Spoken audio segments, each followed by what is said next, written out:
3 creepy things said by serial killers. 1. After you killed her, you went back later to see the body. Is that right?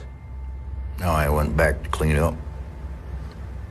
She was found with her head removed. That's right. How did that happen?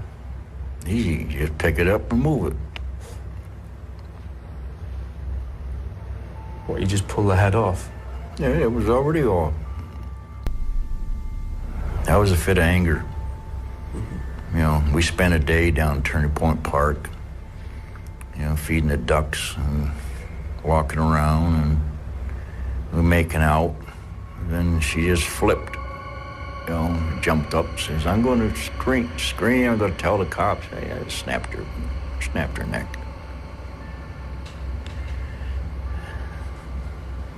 Stayed there all day until dark. Then, split her open from her neck to her groin. I didn't go all the way deep into the stomach area, just split her open. I don't know why. What did your mother do? My mother gave me oral sex. She performed oral sex on me for several years. Mm-hmm. Then when I was 14 years old, I did intercourse, and I ran away. I put a note on my pillow in my bedroom. I'm going to Syracuse, and I turned around and went to Canada. I just didn't want to go home. Because you were being abused?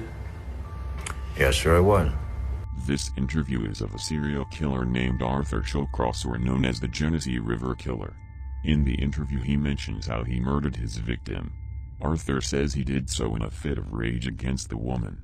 He explains how he cut her open from the neck to her groin in a very creepy and inhumane manner. Arthur also mentions that his mother has been giving him oral sex and sexually abusing him. Throughout the whole interview, Arthur shows no emotion, as if devoid of any human emotions. 2. All the victims, all of them, you know, and you're talking about a lot of them, a lot of lives just gone right down the tubes because of me, you know, in one way or another. And it's not a good feeling. It's not a pleasant feeling. I'm not proud of anything I've done.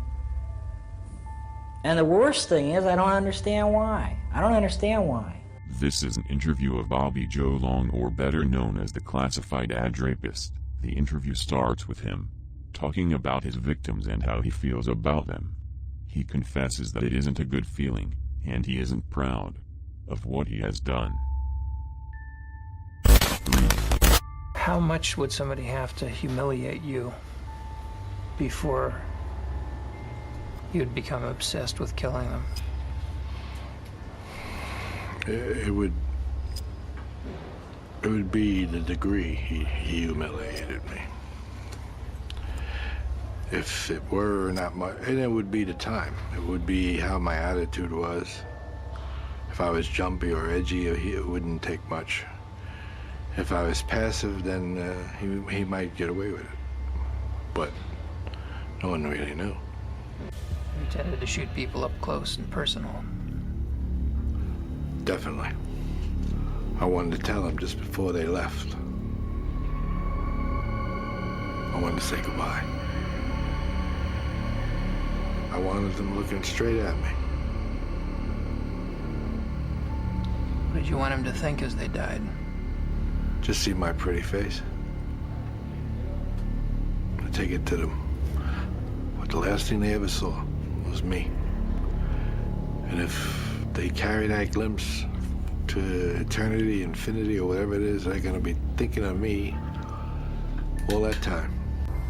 Most people, when they see horrible things, if they see somebody badly injured, certainly see something that awful, have a visceral reaction. They feel nauseated. They may want to vomit. It makes them very uncomfortable all over real fast. Did you get anything? No, it's a good thing I didn't have to vomit, because then I would have had real problems on that motorcycle.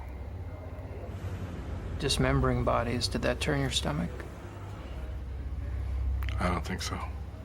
I remember having pizza one day while we were doing something like that. Pizza in one hand, chainsaw in the other? No. I didn't like chainsaws. That's another fable that they've come up with, that I use chainsaws. See, chainsaws are messy. Yep. All you get is all over me I have these little pieces of meat. Now that's a pain in the neck if I use chainsaws. Now would I want to ruin a good shirt with a chainsaw? That would be downright stupid. The smell sometimes was annoying, but I would put cologne on. I would generally put cologne across here so I could smell the cologne a lot better than I could smell anything else. Canoe or something like that was always nice. Now you're dating yourself with that. But it was still nice. What else would you use for the smell? So what I would take is the bottle of Canoe and just throw it all over the walls and the floor and everything. And I'd have a $25 nice smell in the room. It was an expensive deodorant. This interview is of Richard Kuklinski, or better known as the Iceman. This interview is certainly very creepy. Kuklinski describes the way he would dismember his victims after killing them, and how he would wear some perfume right at his nose to suppress the stench. He also describes why he does it, explaining that it was all because of his anger. Thank you for watching. Subscribe for more.